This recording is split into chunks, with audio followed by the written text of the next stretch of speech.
এবার পরীক্ষায় ফার্স্ট হয়েছে বেঙ্গি। ম্যাম আপনি বলেছিলেন পরীক্ষায় যে বেশি নম্বর তুলবে আপনি তাকে 200 টাকা দিবেন।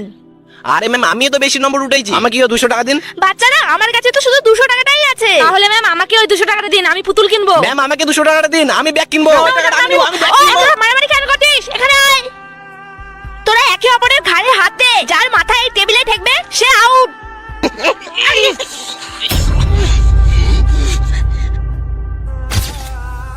এই নে বেঙ্গি তোর 200 টাকা। কিন্তু ভোটো আমি জানি তুই বেশি শক্তিশালী, তাহলে তুই কেন হেরে গেলি? ম্যাম আমি জানি আমার মধ্যে অনেক শক্তি আছে, কিন্তু আমার শক্তির কাছে আমার বোনের খুশিটা অনেক বড়। দাদা এই নে তোর জন্য নতুন ব্যাগ। বেঙ্গি তুই না বললে তুই পুতুল নিবি, তাহলে তুই তোর দাদার জন্য ব্যাগ নিয়ে এসেছিস কেন? ম্যাম যার হাত ধরে আমি এতদূর পড়াশোনা শিখেছি তার হাতে একটা এই সামান্য ব্যাগ না তুলে দিতে পারলে আমি কেমন বোন? এতদিন আমি ভাই বোনের ভালোবাসা মোবাইলে দেখে এসেছি, আর আজকে আমি বাস্তবে দেখলাম। বাহ।